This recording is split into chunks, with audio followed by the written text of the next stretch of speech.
कहते हैं कि आज भी अश्वत्थामा भटक रहे हैं और इन्हें कई लोगों के द्वारा देखा भी गया है, लेकिन जिन भी लोगों ने अश्वत्थामा को देखा वह या तो पागल हो गए या तो मृत्यु को प्राप्त हो गए। मध्य प्रदेश में एक जगह है जहां लोगों का ये दावा है कि अश्वत्थामा को अक्सर देखा जाता है। श्री कृष्ण के श्राप के कारण अश्वत्थामा की ऐसी स्थिति हो गई, जो मणि उन्हें वरदान स्वरूप मिली थी वही उनके लिए सबसे बड़ा श्राप बन गया। जब उन्होंने छल से सभी पांडव पुत्रों का वध किया, तब श्री कृष्ण के दिखाए गए मार्ग के अनुसार पांडवों ने उनका सर पर लगा हुआ मणि निकाल लिया और उन्हें जिंदा ही छोड़ दिया। और तब से कृष्ण श्राप दिया कि तुम्हें आगे ऐसा ही जीवन व्यतीत करना पड़ेगा। एक तरफ जहां अश्वत्थामा असहनीय पीड़ा से गुजर रहे थे, उनके सर से खून और मवाद बह रहा था, वहीं उन्होंने श्री कृष्ण से क्षमा की गुहार लगाई।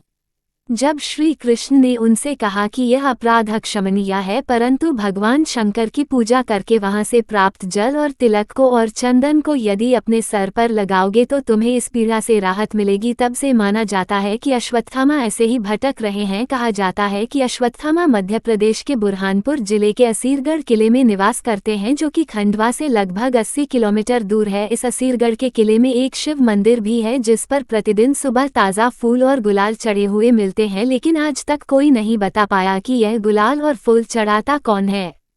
असीरगढ़ के आसपास रहने वाले लोगों के अनुसार अक्सर लोगों के द्वारा एक व्यक्ति को देखा गया, जिसकी शरीर की बनावट कुछ इस प्रकार है, जिसका कद लगभग 7.1/2 फीट है और उसका शरीर और कपड़े पूरे रक्त में सने हुए, सर से मुवाद और खून निकलता है। लेकिन जो भी व्यक्ति ने ऐसे इस प्रकार के व्यक्ति को देखा वह या तो पागल हो गया या मृत्यु को प्राप्त हो गया, इसलिए रात के समय में असीरगढ़ के किले में जाना मना है। रात को इसके लिए को बंद कर दिया जाता है और सुबह इसे खोला जाता है। यदि एक दो व्यक्तियों के द्वारा देखा होता तो हम यह मान सकते थे कि शायद यह एक कहानी है, लेकिन आज तक बहुत से लोगों ने अश्वत्थामा को देखा है, तो कहीं ना कहीं इस बात में थोड़ी बहुत सच्चाई हो सकती है।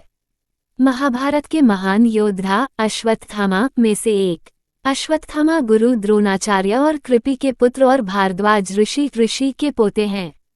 अश्वत्थामा एक शक्तिशाली महारथी हैं, जिन्होंने पांडवों के खिलाफ कौरव पक्ष में लड़ाई लड़ी थी।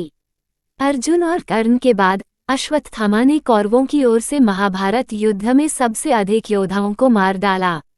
अश्वत्थामा के बारे में विभिन्न अज्ञात तथ्य हैं। अश्वत्थामा ने महाभारत के अंत को आकार देने में महत्वपूर्ण भूमिका निभाई। अश्वत्थामा के बारे में कई चौंकाने वाले और दिलचस्प तथ्य हैं, जैसे कुछ लोगों का मानना है कि अश्वत्थामा अभी भी जीवित है। कुछ लोगों ने कहा कि उन्होंने अश्वत्थामा और कई और चीजों को देखा। आइए अश्वत्थामा के बारे में 10 कम ज्ञात तथ्यों को देखें। अश्वत्थामा के बारे में 10 तथ्य जो आप शायद नहीं जानते। 1. अश्वत्थामा भगवान शिव का अवतार नहीं था। उनका जन्म रुद्र, यम, काम और क्रोध की शक्तियों से हुआ था।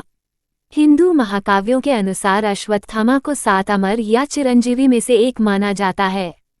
उनके जन्म के समय अश्वत्थामा घोड़े की तरह चिल्लाया और उसका नाम अश्वत्थामा रखा गया। अश्वत्थामा के बारे में ये तथ्य कई लोगों के लिए अज्ञात है। 2. द्रोणाचार्य शिव की तरह पुत्र पाने के लिए तपस्या करते हैं। शिव ने द्रोणाचार्य को एक पुत्र के साथ आशीर्वाद दिया, जो अमर था और भूख, थकान, प्यास, सांप, राक्षसों आदि के खिलाफ उसे बचाने के लिए उसके माथे पर एक मणि थी। 3. अश्वत्थामा कभी भी दुर्योधन के साथ पांडवों के खिलाफ किसी भी साजिश में भाग नहीं लेते हैं। टीवी धारावाहिकों ने जानबूझकर अश्वत्थामा को एक दिन से बुराई और दुर्योधन के साथ सह षड्यंत्रकारी के रूप में प्रस्तुत किया। महाभारत की प्रामाणिक पुस्तकों के अनुसार अश्वत्थामा ने अपने योद्धा कौशल के लिए पांडवों की कई बार और विशेष रूप से अर्जुन की प्रशंसा की। 4. अश्वत्थामा कुरुक्षेत्र युद्ध में विध्वंसक थे। जब 13वें दिन घटोत्कच अपनी माया शक्ति के साथ युद्ध पर हावी हो रहा था और लगभग पूरी कौरव सेना ने उसका त्याग कर दिया था, अश्वत्थामा ने घटोत्कच की रक्षा सेना के एक अक्षनी को मार डाला। 5. अपने पिता द्रोण की अनुचित मृत्यु ने अश्वत्थामा को मार डाला। अश्वत्थामा ने पांडवों की सेना के एक अक्षनी को फिर से प्राप्त करने के लिए नारायण अस्त्र का आह्वान किया।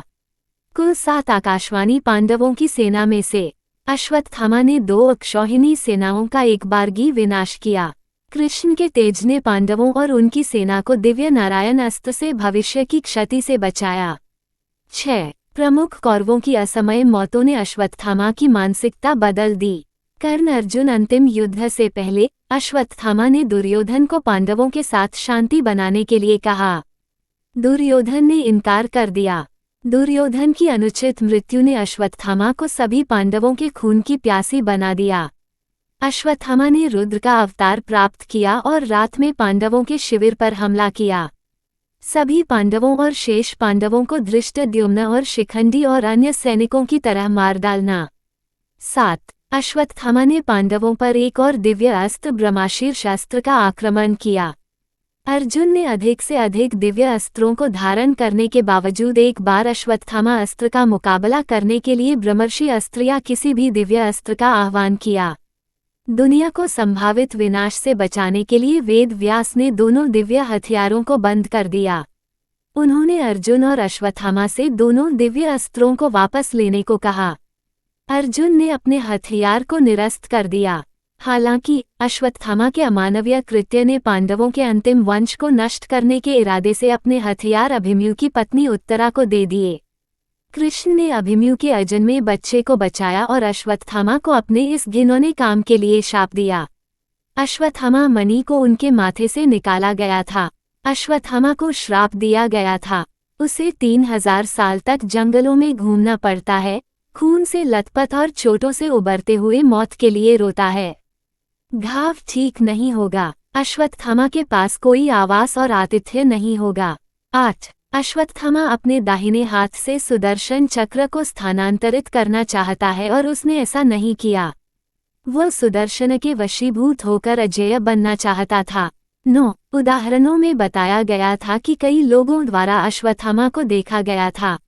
अश्वत्थामा ने संत नारनप्पा के साथ बातचीत की और गदा पर्व तक महाभारत के संस्करण को लिखने में उनकी मदद की। अश्वत्थामा को रेलवे के कुछ कर्मचारियों ने देखा।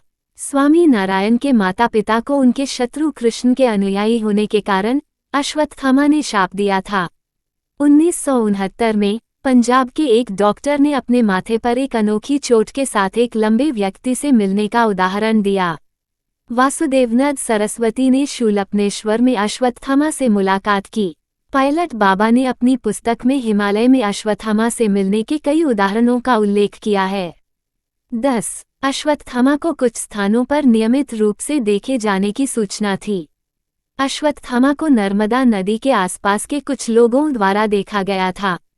अश्वत्थामा को स्थानीय लोगों ने असीरगढ़ किले में देखा था। अश्वत्थामा को स्थानीय लोगों ने लखीमपुर खीरी लिलिनाथ मंदिर में भी देखा था। इस विषय पर हम और भी रोचक जानकारियां लाते रहेंगे, इसलिए सब्सक्राइब जरूर रखें।